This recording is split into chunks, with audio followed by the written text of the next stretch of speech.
Ok. Pronto, gravando? Então, pessoal, vamos oficialmente bem-vindo. Vamos começar nossa sessão Vale a Pena Ver de Novo. Então, vamos revisar o que já discutimos e até aprofundar um pouco a discussão, se for o caso. Bem-vindos, fiquem à vontade para fazer perguntas e questionamentos. E a primeira pergunta que eu vou fazer, o primeiro questionamento vai para Eduardo Dazé. Em relação à hipertensão e Covid e o uso de esses antihipertensivos e Covid, realmente a hipertensão é fator de risco para forma grave de Covid? Quer dizer que além de dar aqui doença cerebrovascular, os hipertensos agora vão ter que se preocupar com o Covid, se eles usam esses medicamentos também, é uma preocupação. O que tem de novidade em relação a isso?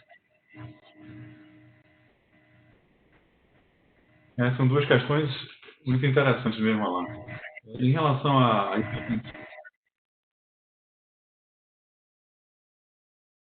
de Covid e até morte por Covid, eu acho que isso vem muito de uma alta prevalência de hipertensão na população de pacientes doentes, pacientes idosos, né? Então, todas as séries que foram publicadas até agora nos Estados Unidos, na Europa e na China, mostram altíssima prevalência de hipertensão na população hospitalizada por Covid, né? E maior ainda na população que morre por Covid. Mas daí para você concluir que hipertensão é de fato um fator de risco é um pulo grande, né? Eu acho que, na minha opinião pessoal, eu acho que a hipertensão aí é um marcador de risco mais do que um fator de risco. Acho que a hipertensão identifica uma população de muita comorbidade, de mais idade avançada e, portanto, com maior risco de morrer ou ter agravamento de sua doença infecciosa. Os poucos estudos que tentaram controlar para confundidores como idade ou a gravidade da apresentação clínica, 2 ou 3 estudos que fizeram isso, não confirmaram a hipótese de que hipertensão, apesar de muito prevalente nessa população, seria um fator independente preditor de morte ou de doença grave. Então, minha opinião pessoal, é uma doença comum, que acontece cada vez mais comum com o envelhecimento e tende a agregar em torno de si um enorme número de comorbidades que, portanto, confere à população um maior risco de morte e doença grave. Mas não interfere diretamente no curso clínico desses pacientes, não acho. Acho que essa é a visão que eu tenho nesse momento. Em relação ao uso de antihipertensivos, particularmente o grupo de IECA e BRA, esse é um tema interessante mesmo. Eu acho que a gente está agora compreendendo melhor qual é o impacto do uso dessas drogas no curso clínico dos pacientes com Covid, mas inicialmente houve um temor muito disseminado, né?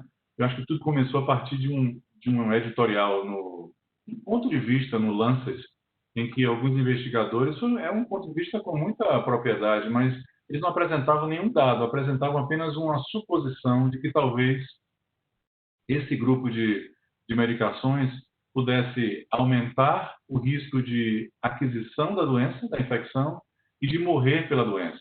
Isso se baseava no fato de que uma enzima conhecida como ACE2, que é uma enzima de membrana, que é utilizada pelo vírus para entrar na célula, tem uma relação com essas drogas, né? Essas drogas parece que aumentam a expressão do ACE2 nas membranas e aí, consequentemente, a suposição era de que se você aumenta a expressão de uma enzima de membrana que facilita a entrada do vírus na célula, a sua chance de adoecer pelo vírus e de adoecer gravemente pelo vírus e de mais lesão celular pelo vírus seria maior. Tudo isso faz sentido teoricamente, mas essa mesma enzima já foi, em modelos animais, já foi demonstrada ser um elemento protetor em diversas formas de lesão pulmonar aguda, né, induzidas por várias formas. Então, essa é uma coisa que não bate muito bem com a primeira hipótese. E, finalmente, agora, na última semana, talvez, foram publicadas uma sequência de 3 artigos muito grandes por grupos diferentes, países diferentes, que mostraram, na realidade, estudos epidemiológicos observacionais, que mostraram de diversas formas que a utilização de IECA ou BRA para hipertensão não estava associado nem ao risco de aquisição da doença e nem à mortalidade pela doença. Então, eu acho que também nessa visão, minha opinião é que desde o início foi esse o posicionamento das sociedades de cardiologia e outras tantas pelo mundo, de que o dado não era suficiente para recomendar a suspensão temporária dessa droga em pessoas de risco ou pessoas com casos confirmados, e agora mais ainda, eu acho que não deve haver uma associação muito forte entre o uso dessas drogas e qualquer aumento de risco de aquisição ou de adoecer gravemente pela Covid. Obrigado, Zé, pela análise, né, pelo seu ponto de vista associado ao que temos até o momento, bem sucinto e bem elucidativo. Vamos, então, prosseguir com nossos questionamentos. Então, o Zé falou um pouquinho sobre esse tema de hipertensão como fator de risco para COVID grave e uso de EcoBra e COVID, e de fator de risco para prevenção. Vamos agora para a Olívia Palmeira, enfermeira do controle de infecção do Hospital Cardiopulmonar. Olívia, e um pouquinho sobre EPIs, particularmente sobre os respiradores PFF2 ou N95 e também sobre o uso de máscaras de tecido no hospital, né? Parece que a Anvisa finalmente se manifestou. E aí, o que você tem para comentar sobre isso? Como é que estão as coisas?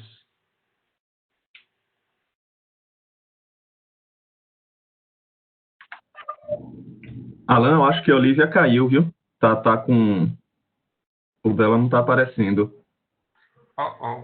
Então vamos para o próximo. Dá seguimento e a gente volta para ela. Eu estou ouvindo. Olivia, agora voltou. Ela tava... O som, Olivia, você pode liberar o seu som você mesmo. Quem for falar, gente, quando receber a palavra de Alan, pode, no íconezinho, soltar o microfone, mas eu vou estar de olho aqui em vocês também. Você ouviu minha pergunta? Sim. Eu estou ouvindo bem e escutei sua pergunta. Está me ouvindo? Sim, senhora. Eu acho que sempre falar de UTI muito complexo, em especial a questão das máscaras de tecido, né? A Anvisa tinha se pronunciado no início do mês de abril em relação ao uso de máscaras de tecido para a população em geral. Nessa aplicação da Anvisa, ela não recomendava para uso hospitalar. No entanto, com a escassez do EPI, do equipamento de proteção individual para uso hospitalar, a Anvisa, nesse final de semana, na sexta-feira, ela publicou uma normativa autorizando esse uso para a área administrativa e para, inclusive, pessoas que estejam em recepção, em segurança, desde que elas estejam a 1 metro de distância do paciente. A máscara de tecido é importante observar que ela não é um equipamento de proteção individual, então ela está fazendo contenção ali a princípio das gotículas. Ela pede algumas recomendações, que é que a gente tenha cuidado com a limpeza dessas máscaras, que sejam confeccionadas pelo menos com três camadas, sendo uma delas, sendo não tecido e algodão. Mas, enfim, ela fez essa liberação de uso, ela coloca também o tempo de 3 horas de uso, então isso foi a grande novidade, eu acho que da última semana em relação à máscara de tecido. Quanto aos respiradores, o CDC já tinha tido, a FDA também já tinha publicado que teria autorizado esse reprocessamento. A Anvisa foi contra isso e publicou algo específico para a máscara N95 também, na sexta-feira, falando que ela não é responsável por regulamentar a máscara, o reprocessamento dessa máscara. Inclusive, fez críticas em relação ao assunto, porque nenhum da garantia que o FDA tinha colocado como oxigietileno, uma das opções, o oxigietileno deixa muito resíduo, em especial da parte respiratória. E aí fez até uma crítica em relação ao reprocessamento com oxigietileno. Então, o que temos de novidade é que máscara de tecido pode ser utilizada agora em ambiente hospitalar, desde que seja na área administrativa, ou contato maior que 1 metro com o paciente, e a máscara N95 não está autorizada, ou pelo menos regulamentado o reprocessamento dentro das unidades de saúde.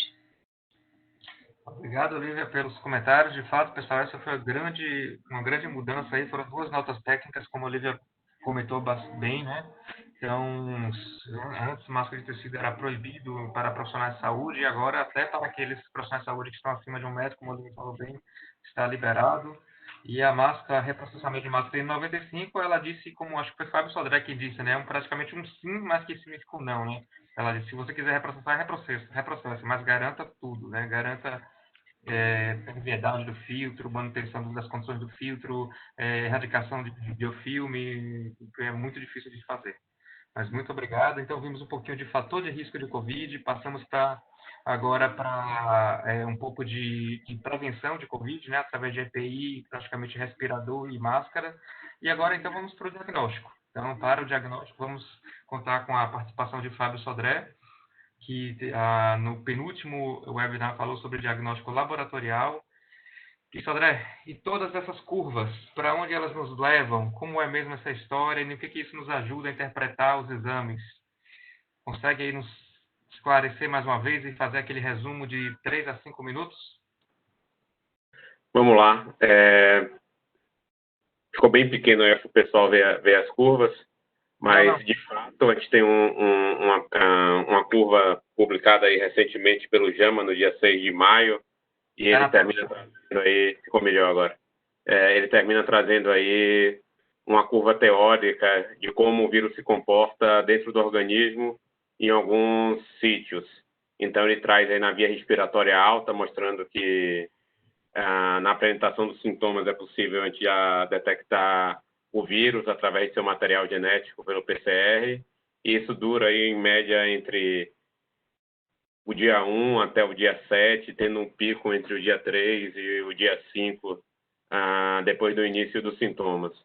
Além disso, tinha sido comentado também por Carlos Eduardo Ferreira na nossa apresentação, na experiência dele que ele tratou lá no Einstein, que ainda utilizando a metodologia de PCR para detectar material genético, se conseguiria por mais tempo, em algumas apresentações específicas, que o vírus era mais facilmente detectado nas fezes, e isso aparece aí agora nessa linha amarela aí do artigo do JAMA. E também mostrando que o vírus também, dependendo da apresentação clínica e da gravidade do quadro, nos lavados broncoalveolares, que é a linha contínua rosa, ele também, nas apresentações mais graves, ele pode ser encontrado por mais tempo nesse material. Então, basicamente, hoje se usa esses 3 materiais para diagnóstico, com uma clara predominância para o swab nasal de nasofaringe e o swab de orofaringe. Mas essas 2 outras amostras por PCR, parece que em algumas situações específicas, eles são também podem ser utilizados com algum ganho. Além disso, tem os anticorpos que podem ser utilizados, aí nessa linha teórica ele começa a aparecer aí a partir do 8º dia, e tanto o IgG quanto o IgM. Alguns kits, novidade também dessa infecção da Covid, utilizam IgA, também pesquisa de IgA sérica, ou então a pesquisa de anticorpos totais que já eram vistos em outras patologias que podem ser pesquisadas. Nos artigos que vêm falando sobre sorologia, em termos de precocidade, aparentemente o anticorpo total ele é um pouco mais precoce, porque detecta tanto IgA, tanto IgM quanto IgG, e os outros 2, teoricamente o IgG e o IgA vai se elevar um pouco antes, mas a gente tem visto nas práticas, nos estudos sequenciais, tem mostrado que é muito pouca coisa quando acontece a soroconversão primeiro do IgM do que do IgG. Então, praticamente eles acontecem ao mesmo tempo, e às vezes o paciente soroconverte apenas IgG, e isso tem acontecido na vida prática. Então, se a gente fosse fazer um resumo teórico de como utilizar os testes, então, na primeira semana, do início dos sintomas até o dia 7, é o período que teria mais probabilidade de a gente conseguir detectar através de uma metodologia que pesquisa material genético, PCR, e a partir do dia 10 é mais possível a gente detectar através de uma metodologia de pesquisa de anticorpos depois do início dos sintomas. Isso embaixo aí é uma curva bem teórica. Na vida prática, quando a gente vai observar a vida prática, e essa tabelinha que está apresentada aí em cima, ela é a vida prática, é um dos melhores artigos que tem até hoje, apesar de ter inúmeros artigos, eu gosto muito desse, porque ele acompanhou 173 pacientes, com diagnóstico de Covid, e ele definiu o critério diagnóstico de Covid é pelo menos um PCR positivo, e dia a dia ele foi dosando em diferentes pacientes o PCR. Em média, cada paciente, tanto o PCR quanto os anticorpos, quer sejam anticorpos totais ou anticorpo da classe IgG ou da classe IgM. Então, ele mostra aí que uma dosagem isolada de PCR, no melhor momento, que aí nesse estudo foi no 4º dia após o início de sintomas, ele tem uma sensibilidade pouco acima de 73%. E também mostra que a partir do 12º dia, os anticorpos têm um desempenho muito superior do que o PCR. Obviamente que a gente tem interesse de diagnosticar nos primeiros dias de doença, então para o diagnóstico agudo, nos primeiros dias de doença, a gente deve utilizar PCR. Se restar alguma dúvida ou quiser fazer algum tipo de marcação de imunidade, isso deve ser feito a partir do 10º dia. Eu recomendaria com mais segurança a partir do 15º ou do 20º dia, para a gente saber se o indivíduo eventualmente foi exposto. Então, seria um breve resumo aí, Alan, que a gente podia fazer do que a gente tem hoje em mãos para diagnóstico do Covid. Obrigado, Sodré. Breve e muito bom resumo, né? Da fisiopatologia para a prática, né? Muito legal, muito bom mesmo. Então, pessoal, um pouquinho aí de diagnóstico laboratorial e a gente vai agora para diagnóstico por imagem, um pouco sobre a Covid, e aí vamos contar com o José Rocha, coordenador da bioimagem do Hospital Cardiopulmonar. José Rocha, vamos falar sobre coisas clássicas, né? Relógio Cássio, Pac-Man, Coca-Cola de garrafa, Atari. E na Covid, tem alguma coisa clássica, tem algum padrão clássico? O que você pode comentar sobre isso, nos revisar em relação à sua boa apresentação há umas semanas atrás? Bom, boa noite a todos. Está sendo ótimo estar aqui de novo. Padrão clássico, típico, nós não encontramos, né? Específico da Covid, nós não encontramos. O que a gente encontra são alterações realmente sugestivas, né? Vidro fosco periférico, lembrando aí, vidro fosco seria até essa primeira imagem, né? Que é um aumento da densidade do parênquima pulmonar, que não apaga o vaso, né? E a tradução dele é o preenchimento parcial do espaço aéreo, por qualquer coisa, célula, sangue, muco, pus. Então, esses achados mais periféricos, principalmente nos primeiros dias, né? Geralmente bilateral, mas se você pegar muito precoce, pode ser unilateral. A tomografia pode ser normal, né, nos primeiros 2 dias, principalmente, e também podem surgir consolidações com o passar do tempo da infecção. Lembrando que a doença ela é evolutiva, os achados eles vão evoluindo para depois regredir, né, e tá, de certa forma, bem documentado, né? Primeiro surge aí as opacidades de vidro fosco, podem evoluir para pavimentação e mosaico, consolidação e depois as alterações fibróticas. E depende da época em que você fizer a primeira tomografia. Isso que vai variar muito a acurácia da tomografia em relação ao diagnóstico, a diferenciação com outras infecções.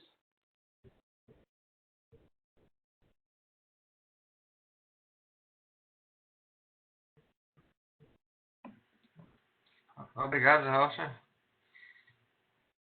Tá, só um instantinho. Pronto. Vamos agora um pouquinho passar para terapia. Larissa Ramos falou um pouquinho sobre terapia específica, antiviral específica para a Covid. Larissa, em relação à sua última palestra, o que saiu de novidade? Você tira o chapéu para alguma dessas drogas ou não tira chapéu para nenhuma delas? Como é que andam as coisas aí? Algum salvador aí no caminho? Então, até agora a gente não tem nenhum salvador da pátria para a gente falar que realmente tem evidência robusta para a gente fazer o tratamento desses pacientes. Saíram alguns trabalhos novos a respeito do uso da hidroxicloroquina com a azitromicina, mas tem até analisando profundamente nesse último trabalho, que assim, muita gente comentou, foi o que saiu no JAMA no dia 11, anteontem, a esposa do primeiro autor trabalha na Gilead, que é a empresa que produz o Remdesivir. E esse trabalho, ele não mostrou nenhuma evidência de benefício nos pacientes que usaram a hidroxicloroquina com azitromicina. Inclusive, eles tiveram o maior desfecho. Assim, foi um trabalho com alguns problemas metodológicos, era um grupo mais grave, e apresentaram um pior desfecho no grupo da hidroxicloroquina com azitromicina, que isso tudo foi avaliado. O Didier também, que é aquele francês que fez o primeiro trabalho da hidroxicloroquina com azitromicina, um trabalho bem pequeno, ele também publicou um outro estudo, e que no trabalho dele também, super mal feito, ele já mostrou que tinha benefício, só que um trabalho com 95% dos pacientes com quadros leves e não tinha um grupo controle. Então, também cheio de vieses, a gente vê que está tendo muitos trabalhos saindo, mas metodologicamente falando, todos muito ruins, então não dá para a gente tirar nenhuma conclusão. O tocilizumab também é uma outra medicação que está sendo avaliada, e também tem um parcial de um estudo que saiu, agora é um estudo italiano, SMARCO, que é o nome do trabalho, e até o momento eles não evidenciaram nenhum benefício nos pacientes que eles randomizaram para o uso do tocilizumab e placebo. E outra medicação também que está em alta é o Remdesivir, que tem esses conflitos de interesse, que isso tem que ser ponderado, como eu até falei, que hidroxicloroquina no trabalho não tinha benefício, mas tinha esse conflito. E pelos trabalhos que eu estou vendo, assim, estão sendo reportados benefícios nos pacientes. Mas, assim, ainda também nenhum trabalho robusto que dê para a gente uma maior certeza na medicação como uso terapêutico para os pacientes com coronavírus. Então, até o momento, não tem nenhuma evidência de nenhuma dessas medicações. Obrigado, Clarissa. Então, chapéu na cabeça ainda. Isso. Então, para continuar na linha de terapia, um pouco agora mais para a terapia da parte de suporte, Marcel, líder da pneumologia clínica do Hospital Cardiopulmonar. Marcel, e sobre corticoide e anticoagulação? Corticoide de novo. E aí, Marcel, o que temos? Para onde vamos? Né? Sempre bate, volta, e corticoide sempre é a droga que, nesses casos, na dúvida, fazer corticoide, né? Assim, eu já quero iniciar colocando que OMS, CDC dos Estados Unidos, Anvisa, todas as sociedades de medicina crítica, não recomendam o uso rotineiro de corticoide. A gente já deve partir já desse pressuposto. Existe, claro, uma lógica fisiopatológica, a gravidade da doença é por uma inflamação, mas a gente sabe quanto o corticoide pode realmente impactar no clearance viral, no quantitativo de vírus circulando. O uso rotineiro deve ser exclusivo para se você tem outro motivo para usar o corticoide, né? Paciente com asma, paciente com DPOC, paciente com choque séptico refratário, insuficiência adrenal e assim por diante. A questão do uso no paciente com SARA. Existe uma recomendação fraca para SARA de qualquer etiologia, né? Com evidência também fraca, para ser utilizado naquele paciente com SARA grave, usar um corticoide, dexametasona, que pode ser usado nesses casos, sabendo que a evidência é frágil e é muito mais naquela SARA de etiologia bacteriana, que acaba sendo mais comum. O uso do corticoide nas doenças virais, se a gente for analisar pelo SARS, pelo MERS, até pelas influenzas, né, que tiveram, aumentou a mortalidade. Então, a gente tem que ter esse cuidado. Na influenza, a gente destacou ali a questão da parte de pneumonia e organização, nas doenças inflamatórias, que realmente aí poderia ter um benefício e um papel do corticoide. Mas usar de forma rotineira aumentou a mortalidade. A série de casos chinesa inicial mostrou realmente que o uso precoce também tinha aumentado a mortalidade, mas uma coorte muito maior, usando metilprednisolona, teve até uma redução desse risco de mortalidade. Mas, novamente, sem algo que a gente possa fazer uma comprovação. Existe essa questão que está sempre sendo debatida, um protocolo de Madrid que usa diversas coisas, dose elevada de corticoide, mas sem nenhuma robustez do dado, é uma experiência de uma equipe, não tem nenhuma publicação sequer sobre esse assunto de forma mais clara. É o protocolo que está descrito, né? E, assim, priorizar naqueles casos graves que tem um choque séptico refratário, a gente sabe que o uso da hidrocortisona, teria benefício. Então, assim, o que a gente já conhece do uso de corticoide, devemos manter. o que a gente ainda não sabe do uso de corticoide ainda está uma grande interrogação, e sempre que possível a gente colocar esses pacientes em ensaios clínicos, destacando que a gente já tem realmente um ensaio no próprio hospital para poder usar corticoide nesses casos graves. Então, só aguardando realmente a chegada da droga, para a gente sempre que puder encaixar, facilitando toda essa, né, tirando essas interrogações da nossa cabeça, né? A questão da anticoagulação. Aí sim, né, tanto o corticoide quanto a anticoagulação, mas eu acho que a anticoagulação a gente já tem um conhecimento mais amplo do doente crítico, né? O doente crítico que tem benefício e, em geral, do uso terapêutico, profilático e assim por diante. Se a gente partir de um pressuposto que a hipercoagulabilidade ela está realmente ocorrendo na doença, né, no COVID. E as 3 etapas da tríade de Virchow estão sendo acometidas, né? O paciente tem lesão endotelial direta pelo vírus, isso é questionável, ele é um doente crítico, ele está imobilizado, ele tem aumento de fatores protrombóticos, e no doente crítico já se sabe que tem esse perfil de ter eventos trombóticos com muita frequência. Então, avaliando dessa forma, se a gente for ver estudos de necrópsia, viram 45% de eventos trombóticos nesses pacientes que foram a óbitos. Doentes críticos, séries de casos, está variando entre 20% a 43%. Agora, no internado não crítico, há um percentual já menor. O ambulatorial, então, não tem nenhum dado adequado que a gente possa sugerir o uso de uma profilaxia ou de uma dose terapêutica. Mas, assim, uma recomendação que está sendo mantida em relação à anticoagulação é, primeiro, fazer uma avaliação muito ampla, né? Hemograma, coagulograma, dedímero, a gente ter isso de forma seriada.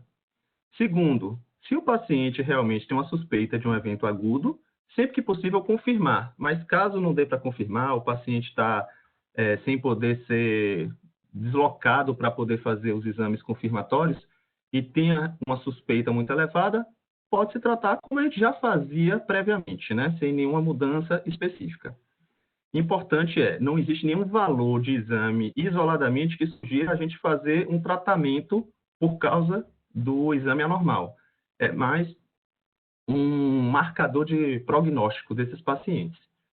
E se a gente avaliar a profilaxia, 100% dos internados são pacientes inflamados, são pacientes infectados com baixa mobilidade, qualquer score de profilaxia, ele já vai se encaixar nesse sentido, certo? Séries retrospectivas, mais de 2.000 pacientes, vai avaliando a possibilidade de anticoagulação plena em relação à sobrevida desses pacientes. Teve impacto, ok, em sobrevida, porém, sem um comparativo com a profilaxia usual, né?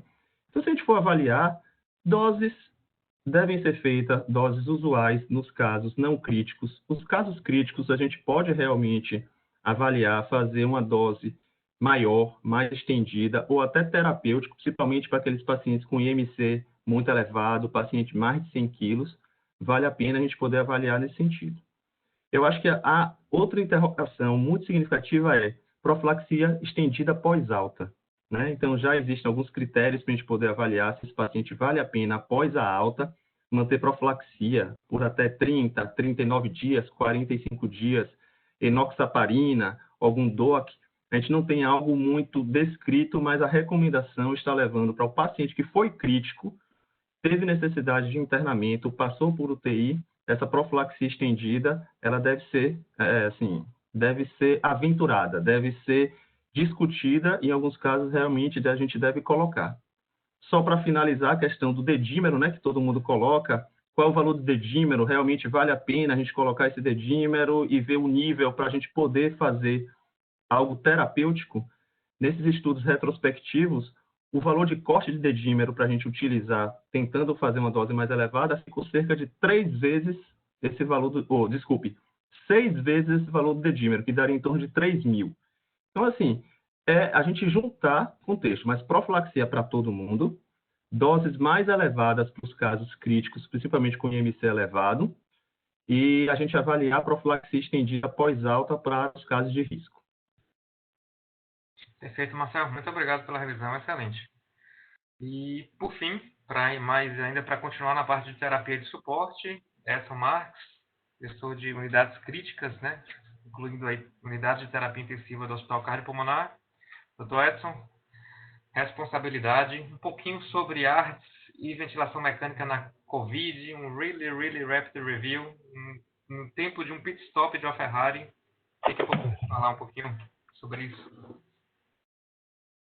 Bom, inicialmente, quando a doença começou, por ter muitos critérios que pareciam com os critérios de Berlim e SARA, todos os guidelines se apressaram para nos orientar a ventilar como a gente ventila SARA, com o intuito de proteger o pulmão dessas pessoas. Né? É o que a gente faz em SARA habitual. A gente foi vendo que ventilando dessa maneira a gente usava muito mais bloqueador neuromuscular do que a gente usava na SARA habitual, que a gente precisava no dia a dia. A gente foi vendo que era muito mais sedação do que a gente usava no dia a dia. E principalmente a gente foi vendo que alguns pacientes não se adequavam a esse critério diagnóstico de SARA. Eles não tinham, principalmente alguns pacientes que estavam nas primeiras 10 dias de doença, eles não tinham alteração de mecânica pulmonar tão importante, tão semelhante à SARA. E se apresentavam com uma variação de apresentação clínica muito importante. O que eles tinham em comum era hipoxemia grave, alguns dispneicos, outros não tão dispneicos, alguns com alterações radiológicas descritas por Zé Rocha iniciais, outros por um padrão mais homogêneo semelhante a SARA. E a gente foi vendo, principalmente quando chegou na Itália, com um grupo de estudiosos que tinham dois tipos de pacientes mais característicos. Eles definiram como fenótipo L e o fenótipo H. O fenótipo H é a SARA clássica que a gente vê, com complacência baixa, chante, e o peso pulmonar, água pulmonar maior. Mas tinha uma parte dos pacientes que eles não eram. Eles tinham insuficiência respiratória hipoxêmica, mas não se beneficiavam dessa maneira. Aí está a principal diferença da ventilação de SARA que a gente via no dia a dia. Então, esses pacientes, quando precisavam ser entubados, porque hoje em dia a gente tem entubado eles um pouco mais tardiamente do que nos inícios das recomendações, eles podiam ser ventilados com um pouco mais de volume, um pouco menos de PIP, porque eles não tinham uma complacência tão ruim, não eram tão recrutáveis e não se beneficiavam tanto dessa ventilação protetora extrema. E aí sim, precisavam de sedações maiores, maior dose por mais tempo de bloqueador neuromuscular, muito tempo de ventilação mecânica. E a gente foi vendo as complicações relacionadas a isso.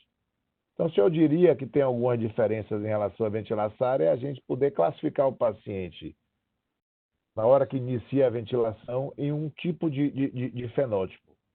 Se ele tiver uma complacência baixa, abaixo de 40, 45, a gente tende a ventilar como SARA. Normalmente é no final mais dias de doença, mas pode ocorrer antes. Essa doença tem uma coisa que é característica dela, ela não é uniforme nas pessoas, nos acometidos, e os pacientes que têm uma complacência mais alta, tentar ventilar dessa maneira e principalmente tentar ver se é possível trabalhar sem ventilar. Uma coisa que a gente tem visto nesses pacientes é os pacientes se apresentarem profundamente hipoxêmicos, deteriorarem às vezes muito rápido e não terem trabalho ventilatório aumentado. Isso principalmente nesse fenótipo L, onde eles não têm alteração de mecânica, não têm dificuldade de clearance de CO2 e não fazem dispneia. Isso engana muito a gente. Eles, em ambientes propícios, adequados, podem fazer um trial de ventilação não invasiva, mas ficar atento para a deterioração desses pacientes, porque insuficiência respiratória hipoxêmica não é bem o campo das ventilações não invasivas. Eles respondem muitas vezes a uma oferta de oxigênio, uma pronação mesmo desperto, acordada, a gente tem feito, tem evitado algumas intubações e principalmente a gente não olha para os números que a gente usava tanto no início. Saturação abaixo de 88, a gente fica atento para intubar imediatamente. Agora, uma coisa a gente tem que estar atento é a presença de trabalho respiratório aumentado, porque isso pode levar a uma lesão pulmonar induzida pela própria ventilação espontânea e transforma rapidamente o paciente de L em H, ou seja, de uma complacência normal para uma SARA explícita, piorando o prognóstico. Acho que foi isso que aconteceu, principalmente em casos no início na Itália, onde se insistiu muito em ventilação não invasiva por dificuldade de alocação de ventiladores e leitos de UTIs por aquele tsunami que aconteceu de uma hora para outra lá. Então, basicamente é isso. E se tiver alguma dúvida, estou à disposição. Muito obrigado, doutor Edson. Bom, pessoal, fiz as minhas perguntas, tá certo? Então, exerci minha prerrogativa de moderador e fiz minhas perguntas primeiras, e agora a gente abre para as perguntas do público. Já tivemos algumas aqui. E vamos... Opa! Pois não. Estamos selecionando as perguntas. Você me permite fazer 2 comentários rápidos sobre a apresentação dos colegas do painel? Claro. Eu queria só reforçar um pouco o que Clarissa disse mais cedo sobre o estudo da hidroxicloroquina. É o maior estudo observacional sobre o efeito dessas drogas no curso clínico dessas pacientes. São quase 1.500 pacientes em Nova York.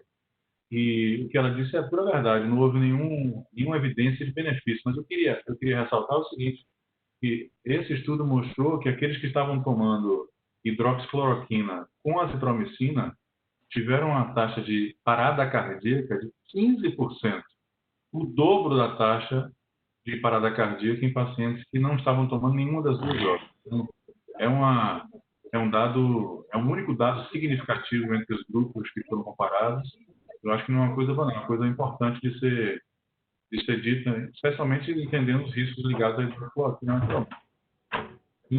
A gente começou a recrutar pacientes para o estudo Coalizão, né, que randomiza pacientes para hidroxicloroquina ou placebo, e, curiosamente, nós tivemos 2 recusas de participação dos pacientes que quiseram ser randomizados, mas não recusaram não porque eles queriam ser tratados, não, recusaram porque assim, eu não quero tomar essa droga. Então, isso, certamente, 2, 3 semanas atrás seria diferente.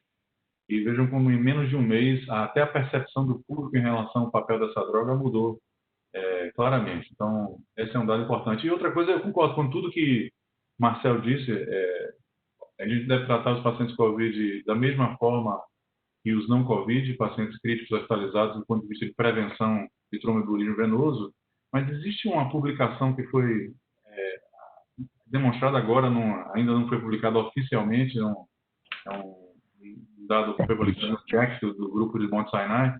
Eles estudaram o papel da anticoagulação plena em pacientes graves, né, hospitalizados em UTI. Também quase 3.000 pacientes, 2.800 pacientes. E um dado curioso é que eles mostraram que, em uma análise ajustada, os pacientes graves em UTI em ventilação mecânica, a mortalidade daqueles que estavam anticoagulados plenamente foi a metade em comparação com aqueles que não estavam anticoagulados. Sendo que esse grupo que foi anticoagulado era um grupo que era muito mais grave, com muito mais comorbidade, mais idoso do que o grupo que não recebeu. Então, esse é um dado que me chamou a atenção. Talvez a gente caminhe aí para uma situação onde a anticoagulação seja uma coisa importante naqueles pacientes de maior gravidade, né, na UTI, ventilados, choque, etc. Obrigado. Posso falar uma coisa? Claro. Dificilmente a gente consegue dar um diagnóstico nesse paciente de embolia pulmonar clássica, né? Porque o transporte deles é limitado, tudo isso que a gente pensa antes de fazer exames, não tem a mesma liberdade que tem com os outros pacientes de ação, por enquanto, pelo menos. Mas o que eu acho, uma coisa que corrobora o que Darzé falou, principalmente, nos pacientes graves, a gente às vezes observa que eles deterioram muito rapidamente e a gente não tem uma imagem pulmonar compatível, o paciente está hemodinamicamente estável, ele não tem sinais de uma infecção secundária, de pneumonia. Esses pacientes a gente tende, na ausência do diagnóstico, que não tem hipertensão pulmonar no eco, a gente está anticoagulando plenamente, baseado nesse dado desse estudo e algumas observações de laboratório que a gente observa que esses pacientes frequentemente têm um tempo de protombina um pouco mais alargado, esses pacientes frequentemente têm um dedímero muito mais alto. Esses pacientes, eu acho que a gente coronavírus não é uma SARA comum. É isso que acho que deve ficar não é igual a influenza, não. O tipo de resposta, a tendência trombótica, a lesão endotelial que existe em toda a SARA, talvez seja um pouco diferente. Em SARS, em MERS, em COVID-2 e talvez explique a mortalidade tão superior versus as outras pneumonias virais clássicas. Alan, o Annals publicou ontem uma série de autópsias, né, gente? 12 casos de pacientes consecutivos que morreram em Hamburgo, na Alemanha, onde a autópsia era obrigatória, né? E aí, esses 12 casos, 7 tinham evidência de tromboembolismo venoso e 4, o diagnóstico pós-morte, a causa de morte foi embolia pulmonar maciça. Então, nós estamos voltando aí a 6 décadas atrás e observando o padrão de prevalência, incidência de tromboembolismo venoso em pacientes mortos, né? E boa parte desses pacientes é difícil a gente confirmar. Não é isso, Marcelo? Eu ia citar exatamente esse estudo.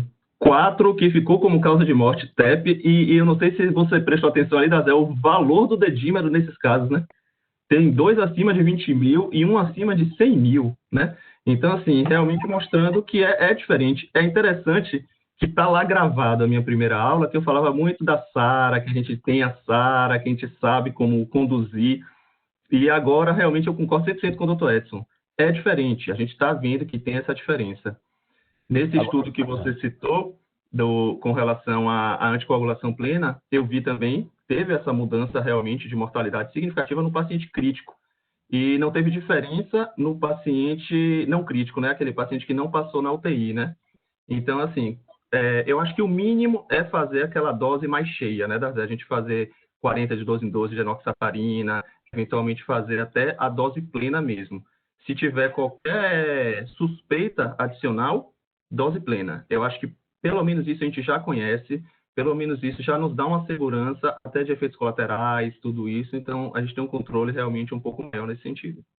Acho que o doutor Edson ia complementar. Eu vou falar que não é SARA clássica, que a gente costuma ver, mas a gente não esqueça o que SARA ensinou a gente. Sim. Não seja mais lesivo do que a doença, seja parcimonioso com o seu paciente. E a gente não vai embora com a ventilação não invasiva, como se... SARA ensinou algumas coisas que cabem aqui, mas essa tem algumas coisas distintas. Eu vejo pacientes, às vezes, que parece que tem uma CV, comunicação interatrial, os caras com 70 de saturação e falando comigo, sem fala entrecortada. Parece ter um chante, direito, esquerdo. Estou nem aí. Obrigado pelos comentários, excelente. Vamos agora só abrir para as perguntas do público, tá certo? Sobre hidroxicloroquina, para os mais ansiosos, eu só peço um pouco de paciência, porque uma hora ainda vão achar, né? Já tentaram com HIV, já tentaram com chikungunya, já tentaram com dengue, estão tentando agora com SARS-CoV-2, uma hora vão achar uma aplicação para ela, como antiviral. Isadora, boa noite. Diante de uma doença sem tratamento específico, até o momento, a que vocês atribuem a variação da taxa de mortalidade entre países, a exemplo de letalidade baixa na Alemanha, a Rússia mais baixa na Alemanha, Rússia, Turquia 2,8, Rússia 0,9, aliás, mais baixa na Alemanha. Bom, o comentário de Isadora, a pergunta dela é sobre a que se atribui essas diferentes mortalidades. Eu acho que eu vou passar em diferentes países, né? Eu vou passar essa pergunta para Edson Marques e Eduardo Dazé. Sei que vocês não são epidemiologistas, nem sanitaristas e não infectologistas, mas são entendedores do assunto. Querem comentar? Bom, eu acho que tem algumas coisas que são testar mais, e você tem um numerador, um denominador maior, né? Você ter mais gente com doença menos grave, então uma letalidade menor. Se a gente for especificamente para dentro de área de paciente grave que foi para UTI, cuidados em terapia intensiva, você ter se preparado adequadamente para esse incremento de pacientes. A Alemanha tem o maior número de leitos de UTI da Europa por 100 mil habitantes, né? Então, ela tem uma capacidade de tratar melhor. E outra coisa, acho que alguns governos não são muito transparentes nas suas informações. Então, tem variação de todo jeito aí. Agora, o bom tratamento de terapia intensiva, uma boa preparo, é importante na sobrevida desses pacientes, sem dúvida. Excelente. Nazé, alguma contribuição, alguma complementação? Eu acho que tem 3 elementos que contribuem para essa variação. Eu acho que 2 deles Marques mencionou, um epidemiológico, e você testa mais, diagnostica mais, a base, o número total de casos aumenta e, obviamente, aumenta as custas dos casos mais leves, portanto, sua taxa de letalidade cai. A outra que ele mencionou são questões assistenciais, né? Se você tem acesso, se você é bem tratado, e isso tem, obviamente, tem um impacto dependendo do país onde você esteja. Adicionaria aí o perfil de risco da população. Na Itália, muito da letalidade alta está atribuída ao fato que ela tem a maior população de idosos do mundo, né? Então, isso também contribui. Um terceiro aspecto que eu acho que Markson mencionou é a forma com que você computa a causa de morte nos diferentes países, né?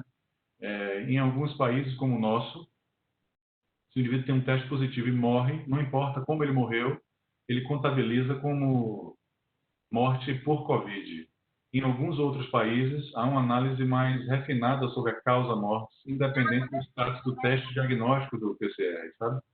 Então, eu acho que isso também ajuda nessa variação grande de taxa de letalidade entre os países. Eu acho que é interessante comparar a letalidade dessa doença com a doença, por exemplo, influenza.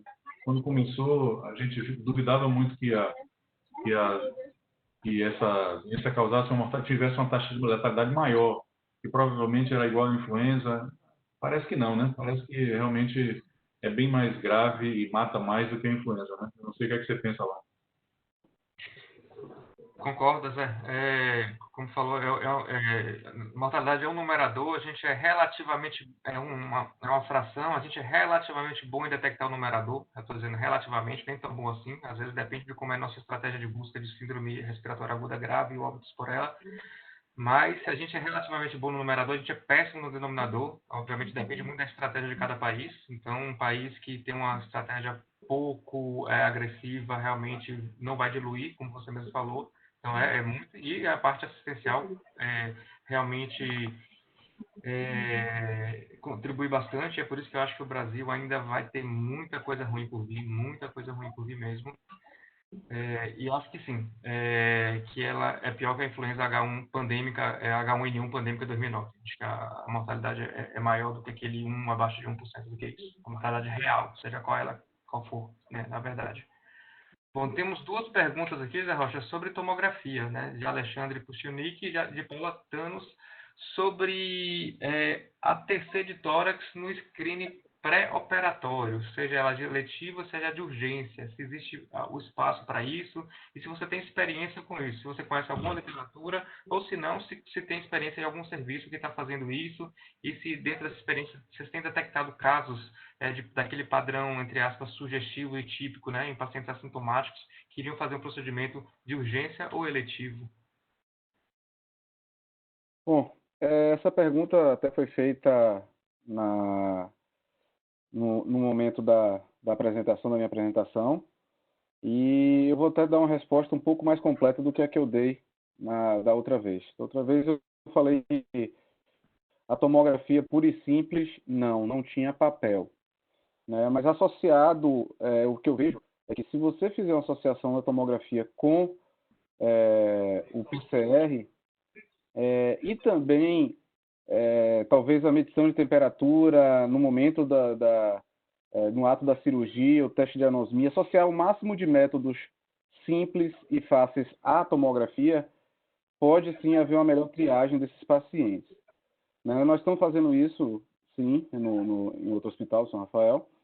Lá fizemos por volta de uns 20 a 25 exames já, em associação com o PCR. Eu não tenho os dados do PCR, mas dos exames que nós fizemos, só um tinha uma alteração que pode ser suspeita, mas é algo muito incipiente. Todos os outros exames foram sem alterações relacionadas, assim, aquelas mais típicas relacionadas à COVID. Ok, obrigado, Zé Rocha. De recomendação que eu saiba, oficial nacional, estou dizendo nacional, como oficial por uma agência, né, a Anvisa no caso, na nota 06, nesse mês, eles falam que em procedimentos de urgência, se o corte abdominal na base revelou alguma coisa, você faz o corte torácico, mas ela não recomenda ainda fazer tomografia de tórax, né, primária de tórax para rastreamento, né. O que tem em relação a isso, Alan, só complementando o que você falou, é até a indicação da Sociedade Fleischner, né, que aí você fazer o exame se você tiver achados incidentais, né, servir aí como complemento. Isso, inclusive, foi experiência nossa na cardio, eu até demonstrei isso na apresentação, de um paciente que fez uma angiotomografia e de pescoço, e ali tinham achados em vidro fusco no ápice do pulmão, e quando fomos cortar aí o resto do pulmão, tinha achados características de vidro fusco periférico. O paciente fez o PCR, mas eu até tentei atrás se deu positivo, mas não consegui a informação.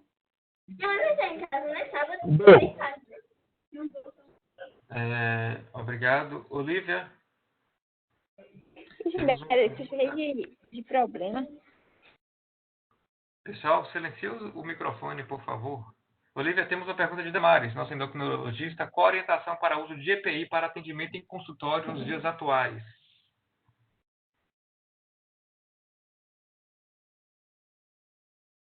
Olivia? Tá me escutando? Sim. Pronto. Oi, Damares. Eu até vi sua perguntinha aqui do lado. A Anvisa, agora no dia 6, ela inclusive recomendou que para consultório de não sintomático, o ideal é que você faça higiene de mãos, fique pelo menos a 1 metro de distância e, pasme, pode ser usada uma máscara de tecido. Lá no hospital, a gente recomendou que para o atendimento de pacientes não sintomáticos, que se use só a máscara cirúrgica. A gente tem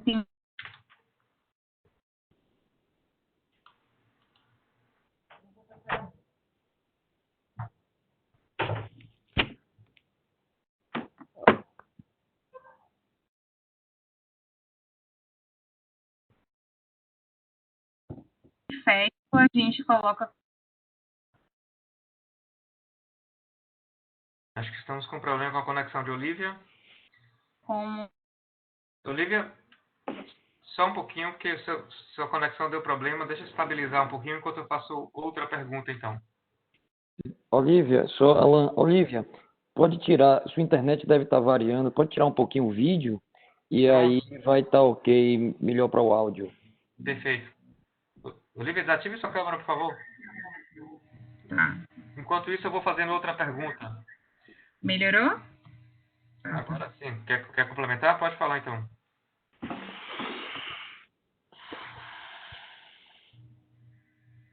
Bom, vamos esperar a Olivia estabilizar a conexão dela. Eu vou voltar para José Rocha rapidamente. José Rocha, Leonardo Landim está perguntando sobre achados tomográficos de abdômen na Covid-19. Algum achado típico, alguma coisa de publicado? Vocês têm presenciado algo? Eu não tenho acompanhado muito as tomografias de abdômen, mas o que a gente lê que vem sendo descrito são achados mais relacionados à parede intestinal, né? Espessamento de parede intestinal, e isso mais associado aos pacientes que estão internados em UTI. Né? Alterações mais inflamatórias, até pneumatose intestinal. É o que eu li assim, em literatura. Ok. Clarissa? Temos algumas perguntas aí sobre terapia específica e especificamente Aparecida endócrina, né? Ivermectina, perguntando algo sobre ivermectina, se tem alguma coisa. Eu sei que tem estudo in vitro, em clínico, eu não sei se você podia complementar. E também Damares pergunta o que você recomendaria para casos leves que estão em casa, que tem diagnóstico recente, o que você usaria? Se esse paciente tivesse abaixo de 60 ou acima de 60 anos, teria alguma diferença na sua conduta? Só sintomático ou alguma terapia específica? A respeito da ivermectina, realmente só tem estudo in vitro ainda.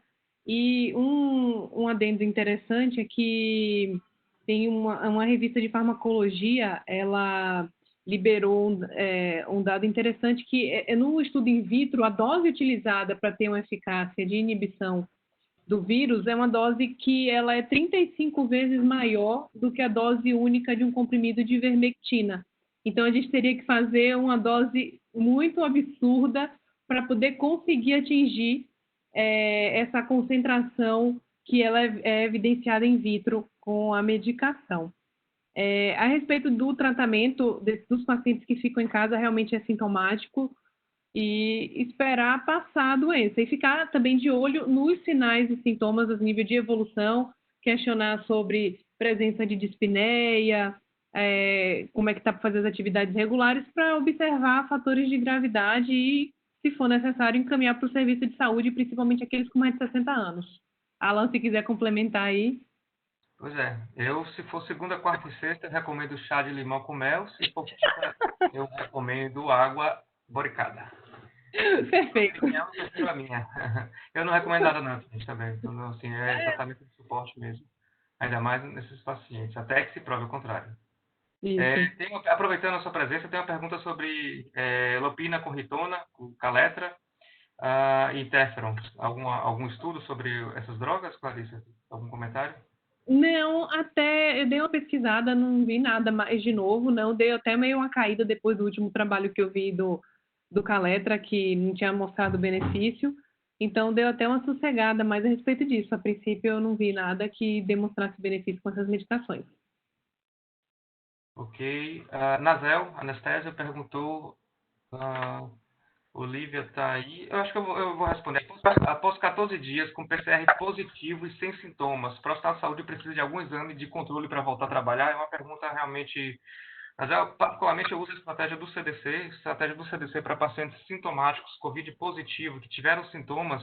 Ele tem a estratégia baseada em sintomas e baseada em laboratório. A estratégia baseada em sintomas, se a pessoa está 72 horas sem febre, 72 horas com resolução ou melhora significativa dos sintomas respiratórios, e já se passaram 10 dias desde o início dos sintomas, ele está liberado para voltar para o trabalho. Então, essa é a estratégia baseada em sintomas.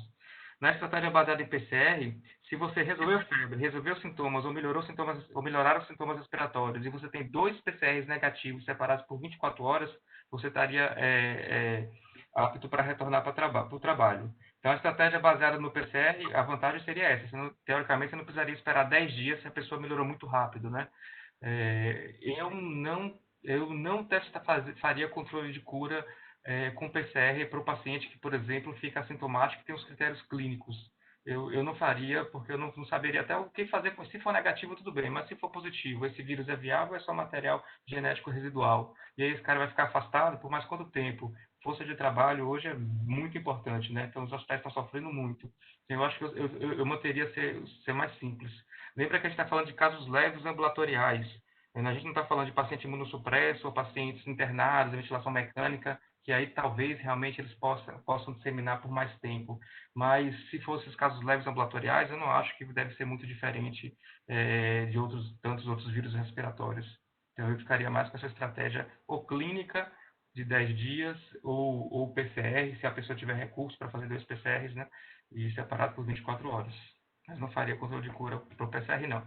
Opinião, existem serviços e pessoas com opiniões diferentes que fazem controle de cura por PCR e tem suas justificativas. Deixa eu fazer uma adendo. Sim, claro. Bom, eu vejo realmente, tem muita gente usando, até não especialistas, que avaliam realmente, está com PCR positivo no D21, então vou deixar o paciente trancafiado ainda. E a gente tem que, eu acho que cabe a interpretação do exame do PCR, porque a gente tem um material genético, não quer dizer que a gente tem material viral, não tem vírus viável ali, inclusive a transmissão desses pacientes, ela é principalmente no início dos sintomas, e vai, em média, você me corrige se eu estiver errado, até o 8º dia pós início dos sintomas, mas podendo ser até antes, de 5 a 8 dias, a transmissão principal, sendo que é principalmente no início, até um pouco antes dos sintomas. Então, essa estratégia clínica também eu acho a mais viável e interessante, já que a gente tem que ter muita cautela em ficar avaliando só exame laboratorial e esquecer um pouco da clínica, né? Ok. Olivia, está de volta?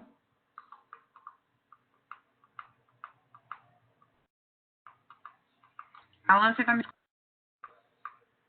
Sim. Eu até respondi aí do lado para Damares, que eu vi minha conexão aqui, eu não estou conseguindo Então, leia aí sua resposta. Tá, Damares, eu até vi sua pergunta aí do lado. Isa, dia 8/5, ela até respondeu e recomendou a distância de 1 metro entre o paciente minimamente, higiene de mãos, etiqueta da tosse e até máscara de tecido. No hospital, no HCP, a gente recomenda que todas as medidas que a Anvisa colocou, exceto que a máscara cirúrgica em detrimento da máscara de tecido. Essa é a nossa recomendação. Então, para quem está na assistência ao paciente, a gente não tem recomendado a máscara de tecido. Para consultório de pneumo e infecto, entendendo que esses profissionais podem ter maior contato com o paciente sintomático, a gente incluiu a capa de proteção. Ok, obrigado, Olivia. Temos uma mãozinha levantada. A mãozinha levantada tem prioridade. Alessandra Rodrigues, por favor.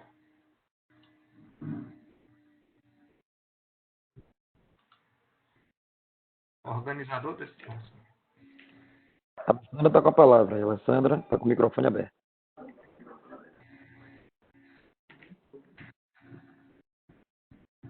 Alan, Fábio falando aqui. Enquanto a Alessandra não pergunta, eu queria entender de vocês se vocês veem algum ganho de fazer a tomografia para screening no paciente cirúrgico eletivo ao invés do PCR. E foi uma pergunta que veio da anestesia, se tem algum ganho. Pergunta difícil, Sodré. Eu não conheço essa recomendação de qual fazer, né? Eu imagino que se for para escolher entre um e outro, eu escolheria o PCR. Eu sei que tem problemas de sensibilidade, mas eu imagino que pacientes assintomáticos, a gente deve ter primeiro alguma replicação viral lá em cima, antes, ou se é que vai ter qualquer manifestação radiológica, né? Eu teria que escolher pelo PCR em vez da tomografia, mas é puro achismo. Lembrar, pessoal, a gente começou, eu comentei isso, a gente comentou isso na semana passada, que à medida que a incidência e à medida que a taxa de ataque vai aumentando na comunidade, você vai escalonando suas medidas protetivas no hospital. Então, antigamente você não usava máscara no hospital, depois começou a usar máscara cirúrgica, depois para alguns procedimentos geradores de aerosol você começou a usar máscara, o PFF2, e aí agora você começa a rastrear com PCR, e agora começa a pensar em adicionar a tomografia, então você vai escalonando à medida que você vai vendo o escalonamento da incidência na comunidade. Então você vai erguendo barreiras de proteção para as pessoas no hospital. Mas eu não conheço, Sodré, qual seria o melhor dessas duas estratégias, mas se fosse para escolher, eu escolheria PCR, como a gente está fazendo na cárie pulmonar, e poderia pensar em associar ou não tomografia, mas não tenho experiência com isso, não. Não sei se alguém tem algo diferente. Se não, eu passo agora para a Alessandra novamente. A Alessandra já baixou a mão. Tem uma pergunta no chat aí, ela.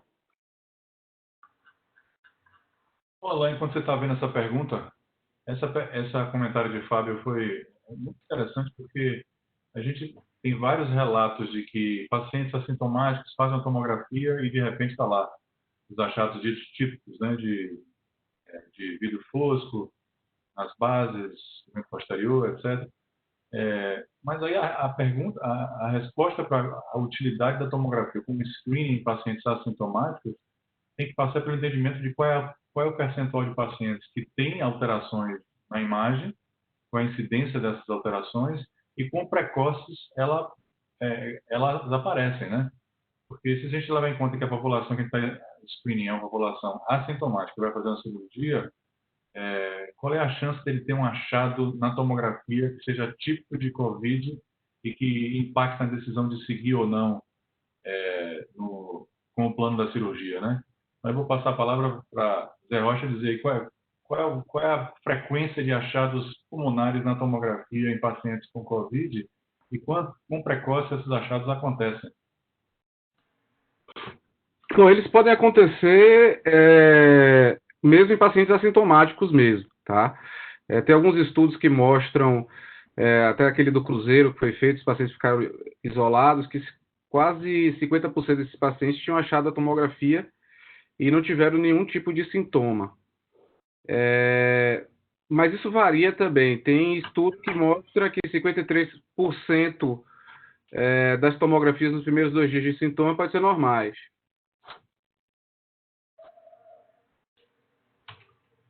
Ok. Vamos para uma pergunta de Fernando. Temos visto pacientes jovens com obesidade sendo acometidos de uma forma mais grave. A experiência do grupo tem sido esta? Uma palavra terapia intensiva, Dr. Edson? Tem visto? Sei que os hospitais estão cheios. Tenho. A gente tem um acompanhamento dos pacientes que admitem, a idade deles, a média é substancialmente inferior à média descrita na China, e o MC substancialmente superior. Nazé citou as características individuais de cada população, e acho que isso deve realmente influenciar, mas estamos mais próximos do que aconteceu em Nova York, do que aconteceu inicialmente no norte da Itália e do que aconteceu na China. Sendo que no segundo período no norte da Itália, eles passaram a ver também pacientes mais jovens, em torno de 50, na faixa de 50 e 60 anos, e com IMC mais elevado. E acho que o Fernando deve ter essa mesma impressão. E não é IMC de 40, daqueles super obesos, não. São pacientes obesos, mas não tão como a gente via em H1N1, né, que era obesidades mais importantes. Então, temos visto, sim. São pacientes, quase sempre têm hipertensão ou diabetes, pode ser pela prevalência da doença na população. Acho que diabetes tem um caso endotelial que facilita o tipo de insuficiência respiratória que a gente vê no coronavírus, mas temos, sim, pacientes mais jovens, morrendo nessa faixa etária, principalmente acima do peso. Temos em vários hospitais que eu tenho acesso, eu tenho isso visto. Obrigado. Temos 2 mãos levantadas, Carol Neves e Leonardo Landim. Vamos dar prioridade para as damas. Carol? Olá, boa noite a todos. Estão me escutando? Sim, Carol. Era só uma observação sobre essa dúvida, né, em fazer PCR e tomografia em pacientes pré-operatórios eletivos ou de urgência.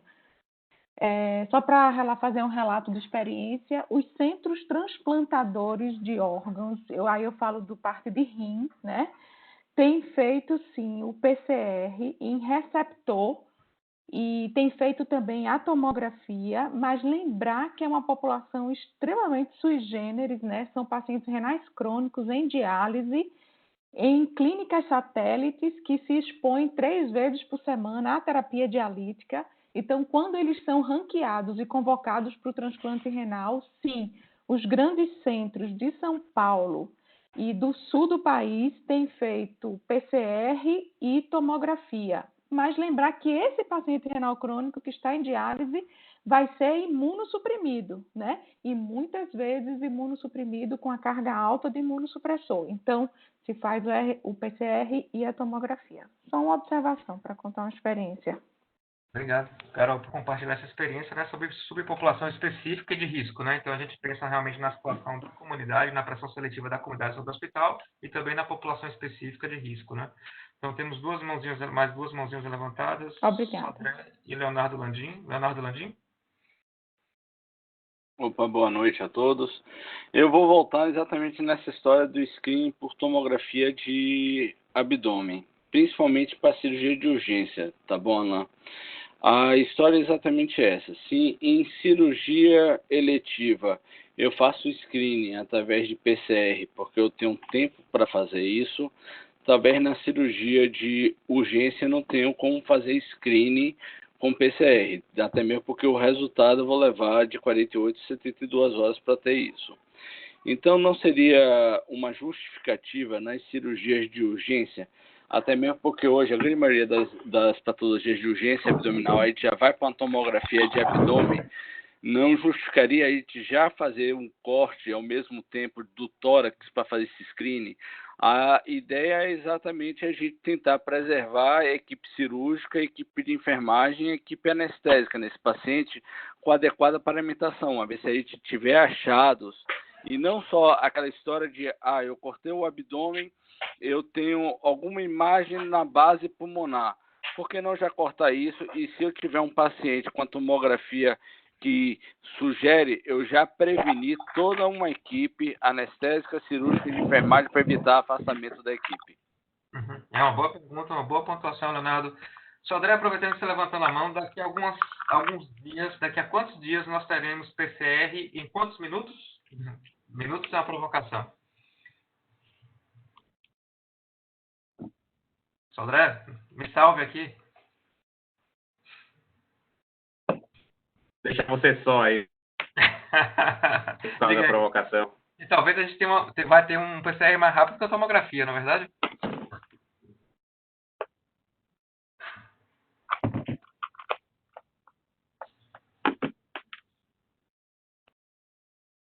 Você me ouviu, Sodré?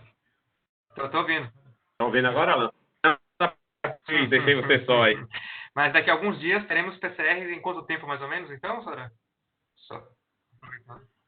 Hoje, amanhã, o equipamento já está na casa, e amanhã está fazendo o treinamento da equipe, então, possivelmente, a partir de sexta, a gente já possa fazer os testes internalizados na cardiopulmonar de PCR. A gente trouxe uma metodologia que é diferente das metodologias que têm sido feitas em Salvador. É um PCR também, mas ele é uma técnica que é para uso in vitro, não de pesquisa clínica, research use. Então, ele não tem ele tem a etapa da extração e tem a etapa de amplificação, mas é tudo feito on-board do mesmo equipamento em momentos praticamente contínuos, sem necessidade de intervenção do operador. Então, on-board, ele é bem rápido, ele demora 45 minutos, mas a gente espera que para coletar a amostra, trazer essa amostra para o laboratório, paramentar o colaborador e liberar o exame, eu acho que entre 2h30 e 3 vai estar pronto, mas a gente está pactuando inicialmente, a gente está conhecendo a rotina agora, a pedido de Edson Marques, 4 horas. Certo, obrigado, Leonardo. Eu fiz esse link aí com o Sodré, porque então é isso, a gente vai ter um PCR rápido, né? Então, talvez a gente não vai precisar esperar as 48, 72 horas, mas vai ter em questão de horas, e se for um paciente cirúrgico rápido, então poderia até ser prioridade, né? Em questão em pouco tempo, né? Mas em relação, enquanto isso, acho que é uma boa provocação, em relação à tomografia como uma estratégia de triagem, se o PCR não for em tempo hábil, e podemos conversar sobre isso, Alan, eu ia fazer uma pergunta antes, se você... Minha mão estava levantada, não era para responder, você vê. À vontade. Deixa eu te perguntar, o que é que você acha? Se em algum momento a gente vai fazer a sorologia, qual vai ser o momento de testar a população para fazer sorologia, principalmente de IgG? E como você tem feito a leitura do resultado de IgG em termos de imunidade? Sodré, eu acho que vai ter um impacto em alguma população específica, né, para fazer a triagem, alguma população de risco ou alguma população que você queira liberar para alguma atividade. Eu acho que, imaginando que esse IgG é marcador ele é neutralizante, é marcador de imunidade, sim, acho que sim. Eu acho que, inicialmente, eu acho que ele pode ser direcionado para algumas populações de maior risco, profissionais de saúde, onde você queira liberá-lo para exercer sua atividade. Eu acho que sim. Acho que vai ter alguma função para isso. Agora, eu sei que quando tiver esse exame para uso, assim, tiver em preços, ou então as operadoras fazendo, vai ter muita gente assintomático querendo fazer, né? Só mesmo para testar, para ver a curiosidade em relação a isso, né? Na verdade, já estão fazendo. Né? Alguém tem algum comentário sobre isso? Vou passar aqui para uma pergunta de Loren. Doutor Edson, vou passar para você essa pergunta. A cardiopulmonar com internamento para pacientes com sintomas leves, mas com febre persistente por mais de 5 dias? Febre persistente é um dos sinais de gravidade, sugere aquilo que a gente tem chamado de tempestade de citocina a vir, né? Que febre persistente, prexia resistente, é um sinal de gravidade desse paciente. A gente vê muitos pacientes que pioram, eles vinham às vezes até no início da doença normotérmicos, 37 e pouco, de repente 39, então 8,7 em diante, esses pacientes é um sinal de gravidade nessa doença. E eu que nunca dei muito valor à febre, nesse negócio aí já tenho ficado com um pouco de medo. Febre alta e persistente, somente com alguns dias de sintomas, é um sinal de risco para o paciente piorar. Alan, uma pergunta aqui, Ricardo Salles. Como você bem citou, muita gente fazendo por curiosidade, mas eu fiz o teste porque fui lá em São Paulo, fiquei muitos dias lá, e aí naquele sintoma meia boca, eu resolvi colher a sorologia e fiz aquela sorologia que demora mais tempo, né? Uns 5, 6 dias para sair o resultado, todo negativo, né? A minha pergunta é qual é a comparação que você tem dessa sorologia feita com coleta de sangue, dessa que é agora difundida aí que vai ser até feita em farmácia, né? Com os kits que você põe uma gotinha para ver se a IgM e IgG é positivo. Qual é a sensibilidade desses testes de farmácia? Sodré, algum comentário então sobre essas, imunoenzimáticos versus imunocromatográfico, não é isso? Teste rápido? Na verdade, a gente tem de todo tipo de teste em todo tipo de método, né? A Sociedade Brasileira de Patologia Clínica, ela tem feito um esforço de convocar os fornecedores para fornecer as amostras e fornecendo amostras de kit, e eles têm amostra de pacientes sabidamente positivos, seriadas, e aí eles estão testando individualmente todos os kits. Então eu convido a vocês a entrar lá no site da Sociedade Brasileira de Patologia Clínica. Já tem 10 ensaios que foram testados, dos 46 sorológicos, tá? Estou falando dos ensaios sorológicos para anticorpos. Dos 46, já com registros ativos na Anvisa, e aí você vai ter lá a sensibilidade e especificidade de todos que os fabricantes desejaram testar e se prontificaram a testar. Em geral, o teste, tanto de ELISA, o ELISA mesmo, clássico, que é o anticorpo da SNAIB, ou você utilizar quimioluminescência, que está chegando no país da Abbott, da Ortho, que é da antiga Johnson, eles tendem a ter um desempenho relativamente melhor do que os testes de pesquisa de anticorpos imunocromatográficos. Agora, eu me surpreendi com o desempenho de alguns testes imunocromatográficos, tanto da Abbott, que são os testes rápidos de saboneteira, né, que a gente chama, como também da Abbott. Eles têm um desempenho de, a partir do 15º dia, uma sensibilidade muito boa, inclusive superior ao do PCR, uma dosagem única de PCR. Claro que o PCR você usa na fase aguda, mas eles têm a sensibilidade. Então, você vai ter que separar o joio do trigo, não é simplesmente categorizar todo imunocromatográfico como um teste ruim e todo teste de ELISA, ou teste de quimioluminescência ou eletroquimioluminescência como um teste bom. E esse é um trabalho do patologista clínico dentro do laboratório, escolher qual anticorpo usar para ter o melhor desempenho aí analítico.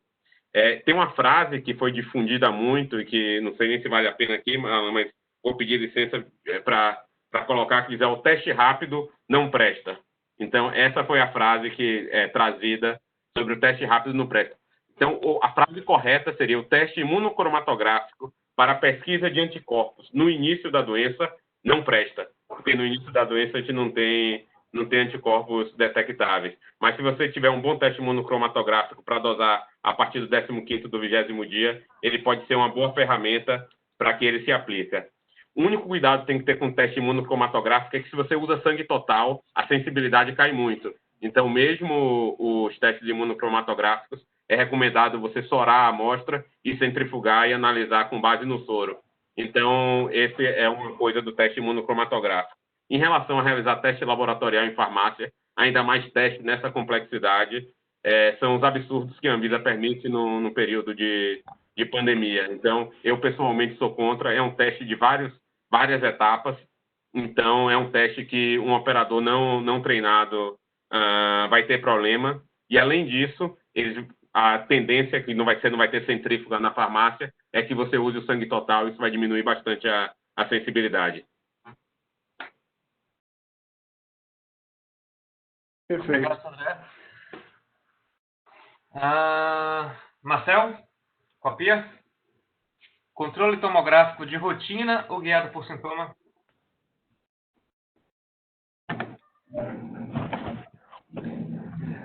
Assim, na verdade, controle tomográfico, a gente vai avaliar como é que esse paciente está evoluindo, né?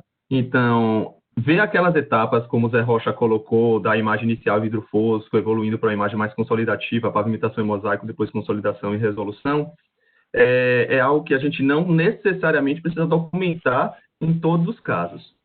Mas, assim, é interessante a gente ver como esse paciente está evoluindo, principalmente se esse paciente está com alguma forma desfavorável. Já foi feito esse questionamento, até fazendo uma complementação com relação ao que o Dr. Edson colocou, essa persistência de febre, esse paciente realmente que mantém esse estado pró-inflamatório, é interessante sim a gente ter um controle tomográfico. Infecção associada, pneumonias bacterianas ou até realmente a própria doença ficando num processo mais inflamatório. Então, de rotina para todos, talvez não, mas a grande maioria dos pacientes internados vão precisar ter uma imagem radiológica de controle. Obrigado, Marcelo. Vou abrir aqui, por fim, para os palestrantes, a mesa, o painel. Mais alguma complementação, mais alguma coisa para finalizarmos? Eu posso falar uma? Sim, senhor. Essa pandemia, essa doença, ela testou ao máximo, acho, ao máximo porque é ao máximo do que eu vi até hoje aos meus 35 anos de idade, a nossa capacidade de se organizar para esperar uma bomba. A gente vê por etapas coisas que a gente não esperava, que a gente nunca lidou, de repente acontecerem em sequência. Algumas fomos avisados por relatos de colegas de outros países, outras nem tanto. Mas como é fundamental a gente ter uma capacidade de organização e de preparo prévio para responder a essa emergência. Hoje, a gente ouve falar das necessidades de ventilação mecânica, respirador, falta de respirador, e eu começo a lidar com problemas que eu nunca imaginei, como diálise, máquina de diálise. Eu vi Carol aqui, li Lucas aqui. Diálise começa a ser um problema, a literatura sugere entre 15% e 25% dos pacientes que vão para a ventilação mecânica, em torno de 2. Começa a ser um problema a diálise, você começa a dialisar de uma maneira diferente do que se dialisava, altas doses, curto espaço de tempo. Você começa a ter problemas com equipe, como foi o Alain. Você começa a ter uma série de dificuldades para montar uma estratégia que nunca você antes se apresentou. Eu nunca vi nada na minha vida tão desafiador. E nesse ponto, não é porque eu sou da cardiopulmonar, é porque eu lido com outros lugares. Eu quero agradecer, assim, não sou de puxar saco, não é da minha natureza, inclusive sou avesso demais a isso, mas quero agradecer a facilidade que encontrei de organizar as coisas. Encontramos eu, Fernando, Daniel e todos vindo com terapia intensiva aí na cardio. Claro, há sempre dificuldades, mas em nenhum outro lugar onde eu tive foi tão fácil de organizar as coisas. Espero que assim se mantenha, porque acho que vai vir coisa pela frente. Eu queria deixar de pronto aqui a importância de se organizar para se receber esse tipo de situação. Isso, com certeza, salva vidas. Isso aí, com certeza, salva vidas. É isso que eu queria dizer, porque realmente foi diferente. Muito obrigado pela facilidade que me deram de fazer o que aparentemente tinha sinais de que ia dar certo.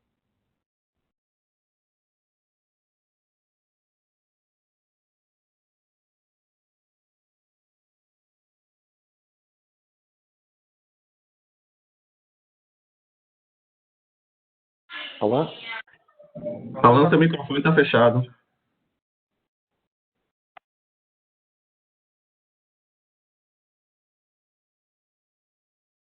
Pronto, pessoal. Eu vou passar a palavra, por final, para Dazé, para ele fazer o fechamento e a finalização, mas antes eu queria convidá-los para a próxima sessão, da próxima quarta-feira, que vai ser muito especial. Vai ser um tema muito espinhoso e muito interessante, que todos nós temos muita dúvida, que vai ser sobre pacientes assintomáticos, oligossintomáticos, pré-sintomáticos, existem, qual é a proporção, eles transmitem com que competência, com que proporção, e vai ser uma pessoa que tem um conhecimento, ela é coordenadora da terapia intensiva do Hospital das Clínicas da USP, acho que muita gente já a conhece, ou já viu pela TV, ela tem desempenhado um papel central em São Paulo e no Brasil. Então, realmente vai ser bem interessante, um assunto bem espinhoso e que a gente vai tirar bastante dúvidas e compartilhar bastante experiências. Espero vocês lá. Zé, posso deixar com você as palavras finais? Alan, eu vou fazer um comentário como debatedor, depois eu volto a palavra para você encerrar a sessão.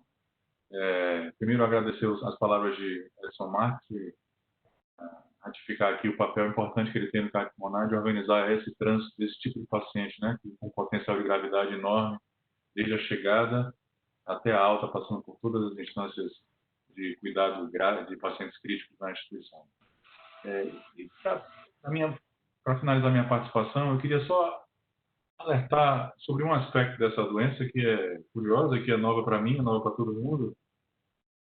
E há estimativas sobre o atingimento do pico epidemiológico em cada cidade, em cada estado no país, mas ninguém sabe de certo quando será o pico epidemiológico, quanto tempo de platô nós teremos, quando nós teremos o controle adequado de uma curva descendente do número de casos, o que será depois disso. Mas o certo é que algum nível de estratégia global de controle nós teremos que ter. Algum nível de distanciamento social nós teremos que ter durante um grande período de tempo. E, por consequência, nós, prestadores de serviços individuais, coletivos, como hospital, como clínicas, teremos que encontrar estratégias alternativas de prestar um serviço mais adequado possível para uma variedade enorme de pacientes, né? Então, o meu comentário passa por isso, né? Incitar todos vocês a criativamente pensar um pouco de como nós vamos voltar a praticar a medicina no contexto da pandemia e nas suas consequências na vida de cada pessoa, e não vai ser da forma que nós praticávamos antes. Certamente não será, mas terá que ser alguma coisa intermediária em relação ao que nós estamos fazendo agora. Hoje, nos últimos 2 meses, todos nós paramos, né? Paramos como médicos, paramos como hospital, paramos como clínica, e daqui para frente a gente vai precisar encontrar uma forma intermediária de continuar cuidando dos nossos pacientes. E esse é o grande desafio mais a longo prazo, além de lidar com todo o pico epidemiológico e a enxurrada de pacientes graves no nosso hospital. Verdade, Dazé. Obrigado pelas palavras. Pessoal, então, agradeço a presença de todos, em particular do nosso painel, dos nossos 7 participantes.